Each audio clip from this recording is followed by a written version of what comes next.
Digital দুনিয়ার মারণ ফাঁদ ও বিপন্ন শৈশব। গাজিয়াবাদের মর্মান্তিক ঘটনা, মোবাইল কেড়ে নেওয়ায় দুই বোনের আত্মহত্যা। ভার্চুয়াল আসক্তি ও ডিপোমিনের খেলা, শিশুদের গ্রাস করছে অলীক মায়া। প্রয়োজন কঠোর আইন ও পারিবারিক সচেতনতা, আগামী প্রজন্মকে বাঁচানোর আহ্বান। নমস্কার, আপনারা দেখছেন ঈশান বাংলা পয়েন্ট ব্ল্যাঙ্ক। আজ আমরা এমন একটা বিষয় নিয়ে কথা বলবো যা আপনাদের প্রতিটি ঘরের গল্প। প্রযুক্তি আমাদের জীবনকে অনেক সহজ করে দিয়েছে সত্যি, কিন্তু এর একটা অন্ধকার দিকও আছে, আর সেই অন্ধকারের খেসারত দিতে হচ্ছে আমাদের ছোট ছোট সন্তানদের। সম্প্রতি উত্তরপ্রদেশের গাজিয়াবাদে একটি অত্যন্ত দুঃখের ঘটনা সংঘটিত হয়েছে। সেখানে একটি মধ্যবিত্ত পরিবারের দুটি ছোট বোন ছিল। একজনের বয়স 14 আর একজনের বয়স মাত্র 12। এই দুই বোন দিন রাত ডুবে থাকতো মোবাইলের ফোনের ভেতরে। অনলাইন গেম আর সোশ্যাল মিডিয়ার নেশা তাদের এমনভাবে পেয়ে বসেছিল যে তারা বাস্তব দুনিয়াকে একেবারে ভুলে গিয়েছিল। পড়াশোনা, খাওয়া দাওয়া কিংবা বাবা মায়ের সাথে কথা বলা সবকিছু ছেড়ে তাদের চোখ শুধু থাকতো এই চারকোনা স্ক্রিনে।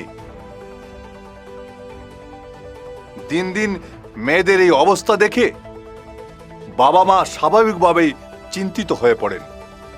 সন্তানের মঙ্গলের জন্য তারা একদিন কড়া শাসন করেন এবং ফোন দুটি কেড়ে নেন।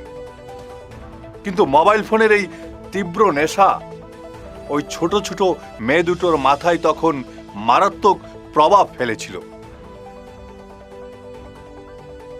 ফোন না পেয়ে তারা প্রচন্ড রেগে যায় এবং মানসিক ভারসাম্য হারিয়ে ফেলে। আসক্তি যখন মানুষের বুদ্ধি কেড়ে নেয়, তখন মানুষ ভালো মন্দের তফাৎ করতে পারে না। তীব্র ক্ষোভ আর জেদের বশে দুই বোন মিলে এক চরম ভুল পথ বেছে নিল, তার আত্মহত্যা করল। এই ঘটনা আপনাদের ভয় দেখানোর জন্য নয়, বরং আমাদের চোখ খুলে দেওয়ার জন্য একটা বড় সতর্ক বার্তা। আমরা একটু গভীরে গিয়ে যদি চিন্তা করি, তবে দেখব সমস্যাটা শুধু একটা মোবাইল ফোনের নয়, সমস্যাটা হলো এক অলীক মায়ার জগতের। মোবাইল গেম বা সোশ্যাল মিডিয়া যখনই কোনো নতুন লেভেল পার হওয়া যায় বা কোনো লাইক কমেন্ট আসে, তখন আমাদের মস্তিষ্কে এক ধরনের কৃত্রিম আনন্দের সৃষ্টি হয়। বিজ্ঞানের ভাষায় একে বলে ডিপোমিনের খেলা। এই আনন্দ মানুষকে বারবার স্ক্রিনের সামনে টেনে আনে। বাস্তব জীবনে যে সন্তানটি হয়তো একটু একা বা লাজুক, এই গেমের দুনিয়া তাকে এক মুহূর্তে একজন বিজেতা বা নায়ক বানিয়ে দেয়। এই ক্ষণিকের মিথ্যা সুখের টানে শিশুরা এমনভাবে মেতে উঠে যে একসময় বাস্তব জীবন তাদের কাছে একেবারে অর্থহীন আর বিরক্তিকর মনে হতে শুরু করে। ঠিক এই কারণেই যখন তাদের থেকে ফোন সরিয়ে নেওয়া হয়, তারা সেটা সহ্য করতে পারে না। এটি একটি গভীর সামাজিক ও মানসিক রোগ। আর এই মারণ নেশা থেকে আমাদের আগামী প্রজন্মকে বাঁচাতে হলে শুধু পরিবারের চেষ্টাই যথেষ্ট নয়, এখানে সরকারেরও বড় ভূমিকা রয়েছে। আমাদের দেশে এখন অতি দ্রুত সরকারের পক্ষ থেকে অনলাইন গেম বা ইন্টারনেটের উপর কঠোর আইন আনা দরকার। প্রথমত, কোনো শিশু যাতে তার আসল বয়স লুকিয়ে বড়দের গেম খেলতে না পারে, তার জন্য আধার কার্ডের মতো সরকারি আইডি দিয়ে বয়স যাচাই করা বাধ্যতামূলক এখন সময়ের ডাক।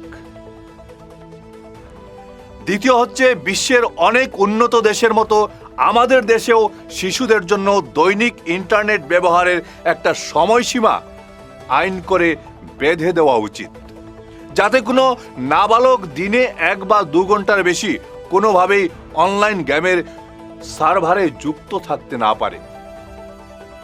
তৃতীয় হচ্ছে, গেমের ভেতরে টাকা দিয়ে পয়েন্ট বা অস্ত্র কেনার যে ব্যবস্থা আছে তা শিশুদের জন্য আইন করে সম্পূর্ণ বন্ধ করে দিতে হবে।